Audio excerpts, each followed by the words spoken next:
The screen showed my face frozen in a photo from my college graduation, the words in loving memory of Elena and Gwen scrolling beneath it as my motherland's voice cracked over the microphone. Today we gather to say goodbye to the daughter we once knew, lost to a choice that goes against everything we taught her. Destiny squeezed my hand, our marriage certificate warm in my other hand, as we stood at the back of the community hall, where the live stream was happening for the whole extended family. I took a deep breath and stepped forward into the light of the camera. If I am dead, Mom, then why am I standing here with my wife Destiny and our legal marriage papers to prove it? The room erupted in gasps and cries as faces on the screen turned to the live camera in shock. My mother dropped the paper she was reading, her eyes wide with disbelief. My sister Mai stood up from her seat in the front row, her face pale as she pointed at us. Elena, what are you doing? This is not the time for your games. But it was not a game, it was my life, and I was done hiding it.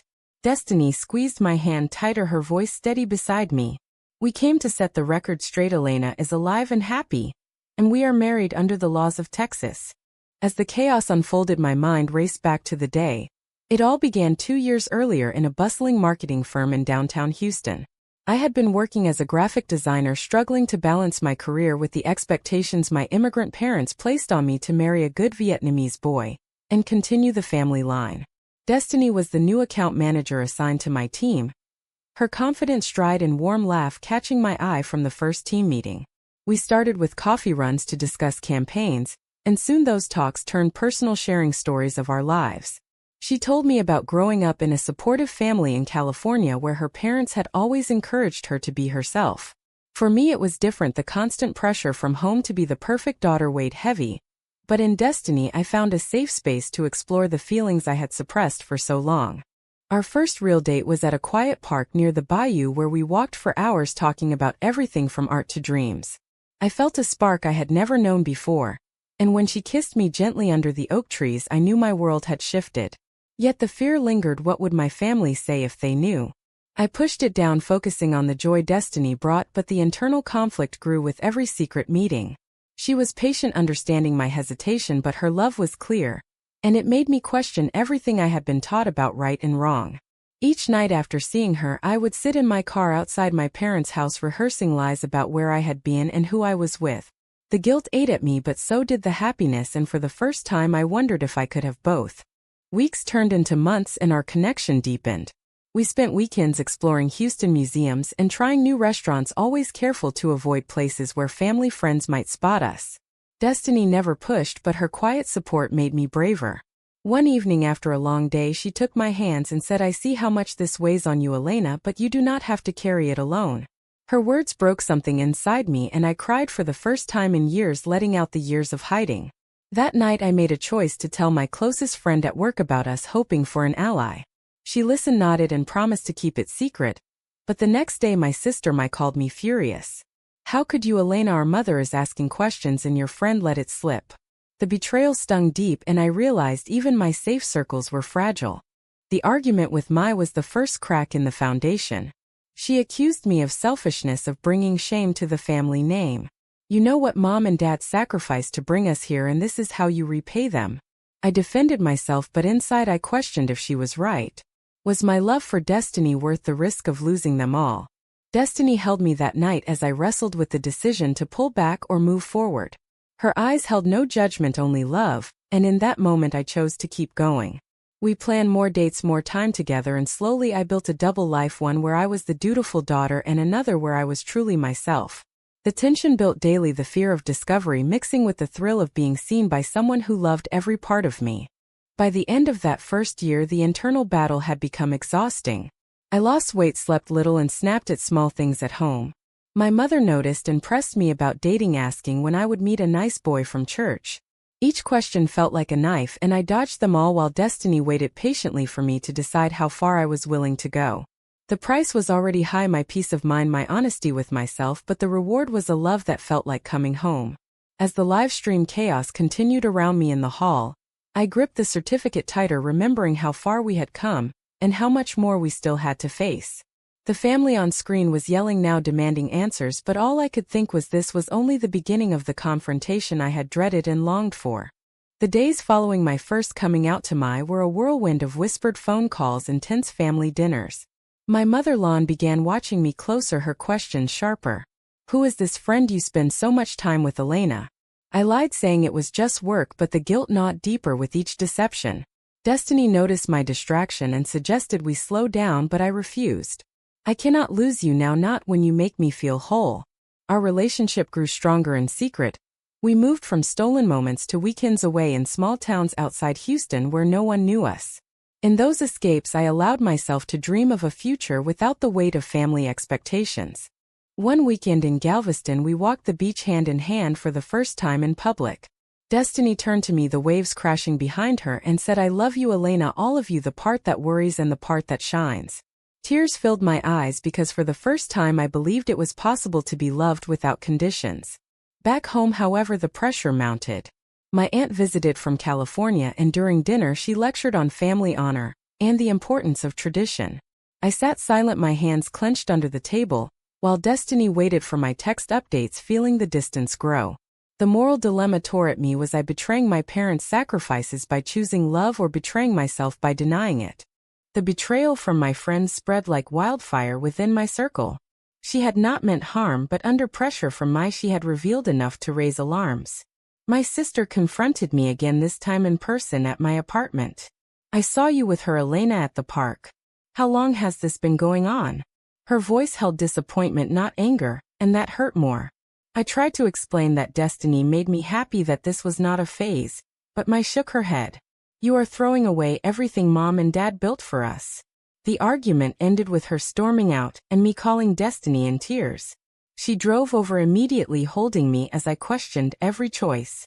"Am I selfish for wanting this?" Destiny whispered, "No, you are brave for fighting for it, but the cost is real, and only you can decide if it is worth it." As months passed, the relationship faced its first major test. Destiny received a job offer in Austin that would mean weekends apart.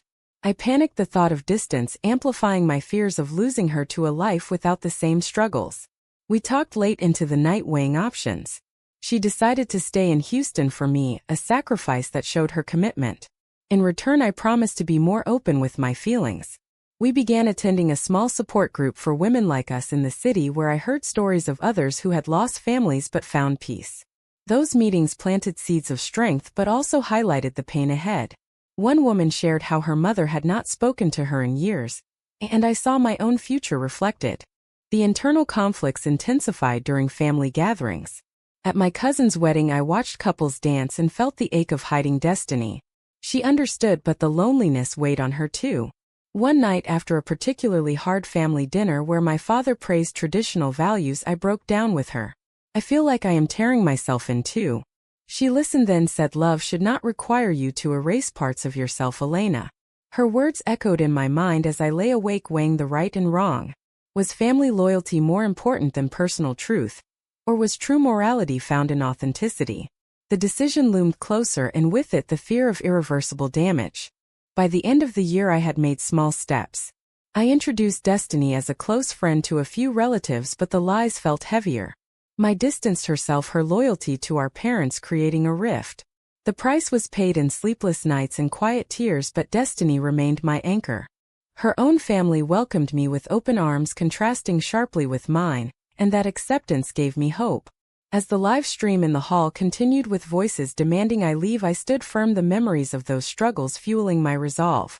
This confrontation was the culmination of every choice, every sacrifice, and I would not back down now. The proposal came on a rainy Saturday in our favorite coffee shop, the same one where our first real conversation had happened. Destiny slid a small box across the table, her hands shaking slightly. "Elena, will you build a life with me? No more hiding, no more fear."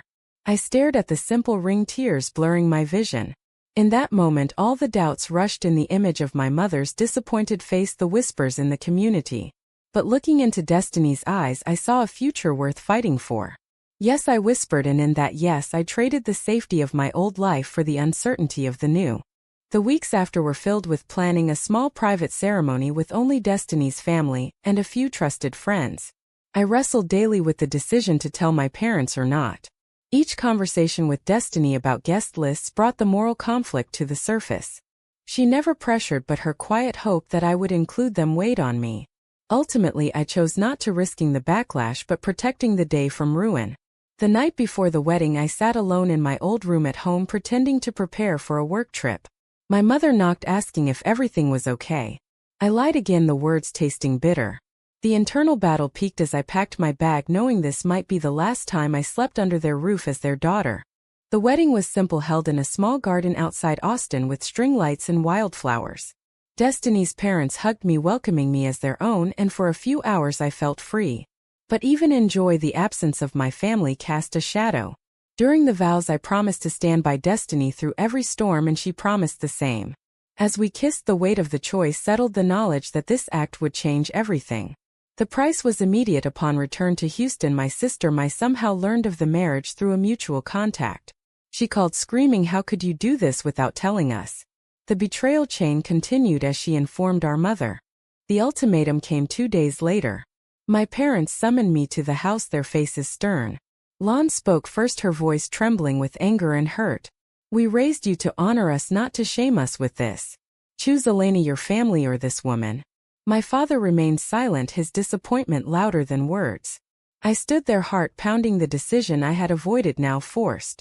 Destiny waited outside in the car, giving me space, but her presence gave me strength. I looked at my mother, the woman who had sacrificed so much, and said, "I choose love, Mom. I choose Destiny." The room went cold, my mother turning away. "Then you are no longer our daughter." The words cut deep, but I walked out head high, the trade-off made. In the following days, the isolation hit hard.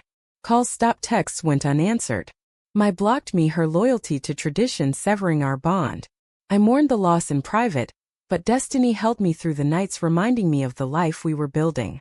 The societal prejudice surfaced quickly, whispers at work, and in the Vietnamese community labeling me as lost. The moral dilemma followed me everywhere. Was I the one who broke the family, or were they the ones who drew the line so harshly? Each day I paid the price in loneliness but gained in authenticity. The marriage certificate became my proof, not just of love but of survival. As we settled into our new apartment, the reality of the costs mounted. I lost contact with aunts and cousins, family events passed without invitation. Destiny supported us financially at first as I struggled to focus at work. Her patience never wavered, but I saw the toll on her too, the worry in her eyes when I cried for the family I had lost. The confrontation in the community hall was now inevitable, and as the live stream played on, I knew this was the moment all those choices had led to. The wedding photos stayed hidden in our drawer, a reminder of joy mixed with loss. We tried to move forward, creating routines and dreams for our future, but the family silence was deafening. Then the declaration came through a group chat I was still in by accident. My mother posted an announcement: "Elena has chosen a path that dishonors us. Today we mourn her as if she has passed." The words stunned me. They were holding a symbolic funeral to erase me from their lives. Destiny found me staring at the phone and pulled me close. "This is not the end, Elena, it is their loss." But the pain was real, the public shaming spreading through the community. The days leading up to the event were filled with internal torment. I questioned every decision, the proposal, the yes, the walk out. Was my happiness worth their grief? Destiny suggested we ignore it, focus on us, but the pull to confront grew. I replayed childhood memories, my mother teaching me to cook, my father working double shifts for our education. The guilt threatened to break me, but Destiny's steady love anchored me. We argued once, the only time our tensions boiled. She said, "I cannot watch you destroy yourself over their rejection." I snapped back, "You do not understand the cultural weight." The fight ended in tears and apologies, highlighting the different worlds we came from, yet our commitment held. The betrayal deepened when my posted her own message supporting the funeral. My sister, the one who had once shared secrets with me, now publicly disowned me. The hurt turned to anger, and that anger fueled my resolve. I decided then to attend, not to beg but to show them the truth. Destiny supported the plan, though she worried about the emotional cost. Together we prepared the certificate, printed extra copies, and rehearsed what to say. The price of my choice was evident in the empty seats at our small anniversaries, the holidays spent alone. Yet in those quiet moments our bond strengthened, proving love could endure. Social prejudice followed us everywhere. At a neighborhood event, someone from the community recognized me and turned away. Work became strained with subtle comments about family values. I paid in professional isolation but pushed through for our future. Destiny faced her own struggles, supporting me while maintaining her career. Her family reached out offering help, but the contrast only highlighted my loss. The moral questions haunted my nights: who was right, the parents who raised me or the woman who accepted me? The awakening began slowly, the realization that my worth was not defined by their acceptance. As the funeral date approached, the tension peaked. I barely slept, replaying scenarios. Destiny stayed by my side, her quiet strength a contrast to my turmoil. We drove to the hall that morning, the certificate in my bag, a shield and a weapon. The live stream had started when we arrived, and as I pushed the doors open, the decision felt final. This was the culmination of every sacrifice, every doubt, and I was ready to face the consequences head-on. The announcement of the funeral spread quickly through texts from distant relatives who still cared enough to warn me. Seeing the details, the time, the place, the virtual link sent me into a spiral. I sat on our couch, the invitation like a punch. They were burying me while I breathed. Destiny knelt in front of me, taking my hands. "You do not have to go, but if you do, I am right beside you." Her support was unwavering, but my mind raced with fears of escalation, of permanent rupture. The internal conflict reached its height as I weighed the risk of public confrontation against the cost of silence. We spent the evening planning every detail. I would enter during the eulogy, hold up the certificate, and speak my truth. Destiny suggested we record it for proof, but I refused. This was not for show, it was for closure. The night before, I wrote a letter to my mother, pouring out years of love and pain, but tore it up. The decision to appear was mine alone, the ultimate trade-off of any remaining chance at reconciliation. Destiny shared her own worries, how this might affect her if the family turned on her too, but she chose to stand with me.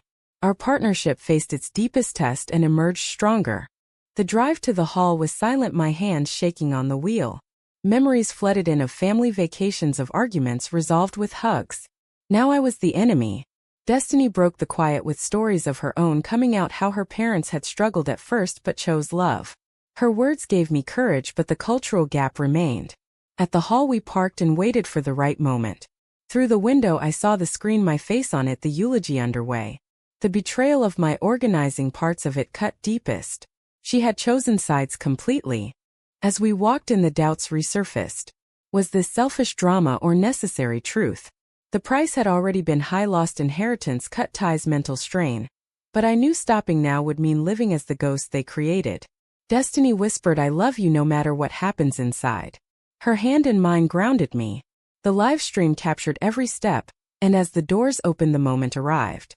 This confrontation would force everyone to face the choices made, the harms done, and the possibilities ahead. Inside, the tension was thick. Relatives on screen froze mid-sentence. My aunt gasped, covering her mouth. The full weight of the social judgment hit, but so did the clarity. I had awakened to my own strength, and no declaration could take that away. The camera on the live stream caught every expression as I raised the marriage certificate high for all to see. "This is real, Mom, signed, sealed, and legal in the state of Texas.